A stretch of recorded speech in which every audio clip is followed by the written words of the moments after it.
On December 11th, 2019, Jarrod Culver would finish with yet another poor performance. The number 6 pick in the 2019 draft had struggled all season. At this point, he was averaging just 9 points and 3.4 rebounds per game on 38% shooting, and against the Jazz on December 11th, Culver would manage to play even worse, as he shot 2 for 8 from the field and ended with 4 points in a Timberwolves loss. However, with this said, if we head to Google and search the last name Culver around this time period, we don't find a bunch of news stories questioning if Jarrod Culver was already a bust. Instead, we find that the news showcased his brother JJ, who incredibly had scored 100 points in a single basketball game.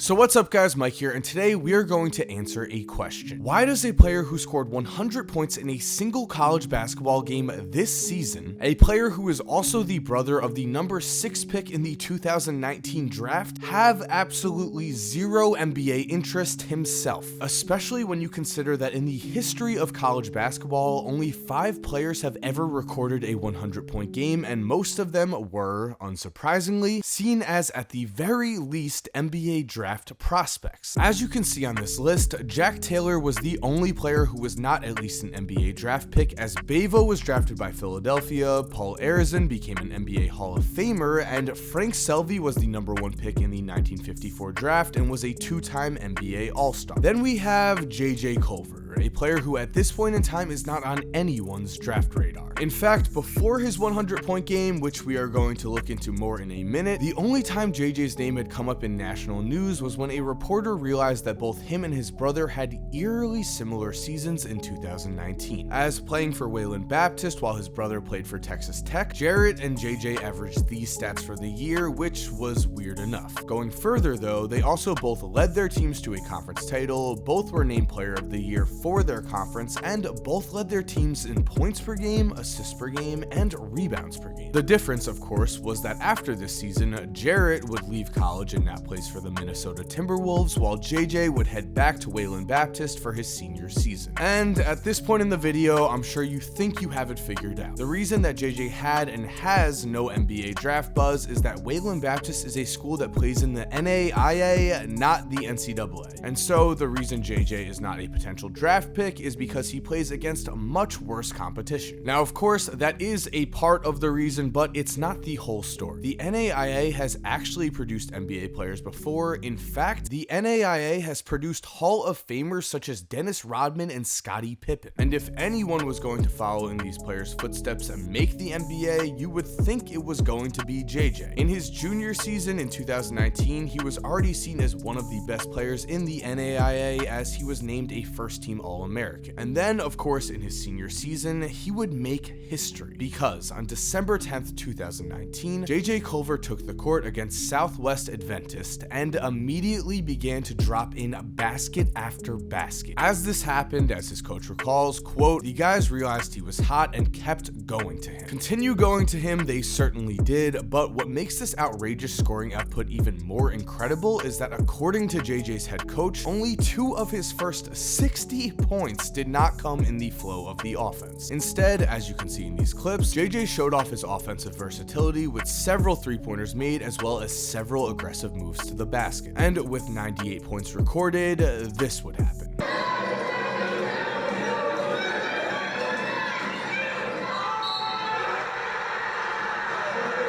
As he scored his 100th point. He would also finish this remarkable night with 9 rebounds, 5 steals, and 12 3-pointers made, and surely by now, NBA scouts had to be watching, because how could a player who not only has the same genes as the number 6 pick in the 2019 draft, but is also capable of scoring 100 points in a single basketball game, not on any NBA team's radar? Well, the answer is honestly going to shock you, because at this point, you are probably probably thinking that the reason NBA teams are not interested is that JJ Culver is possibly too short, or that he's playing against horrible competition, or maybe he has some kind of off-court problem. The answers to these are no, no, and I don't think so, but no. The real reason is that incredibly, JJ Culver probably has the most random 100-point basketball game in the history of mankind. In order to show you what I mean here, let's now take a look at JJ Culver's senior season stats. At first, when you look at his points per game, you might think that an average of 23.1 is not the best, but still pretty solid. However, digging deeper into JJ's senior season, we find that it simply makes no sense at all that he ever scored 100 points in a game. Just look at his game log right here. Just 2 games after JJ scored 100 points, he then scored 7 points against SAGU and 8 points against Texas Wesleyan. Going further, after he scored 100 points, it took JJ another 7 games to score 100 points total. So yes, while JJ Culver is an elite player at the NAIA level, he is also just too inconsistent against poor competition to warrant an NBA draft pick. With that said though, it would not surprise me at all if we found him playing in the Summer League in the near future, and from there, who knows? JJ is a player who went from having 0 Division I scholarship offers to a player who dropped 100 points in a single game. No matter what the competition, no matter what league you're playing in, 100 points is absolutely ridiculous, and history will always remember him for that. At the end of the day, JJ is a player who has improved tremendously throughout his career, and he's only going to keep getting better. I will definitely be rooting for him. I wish him the best. But as for now, guys, this video is over. I hope you enjoyed. If you did enjoy this video, make sure to leave a like. It helps out a ton. And if you're new to the channel, make sure to subscribe and turn post notifications on for more videos. If you're already subscribed, thank you for watching. You're awesome. We all know it. And as always, have an awesome day, guys, and cue that music. By the way, if you're still here while the music is cued, here are 2 videos I think you are going to love watching. All you have to do is just click on either one of them on the screen right here. And other than that, guys, again, have a great day and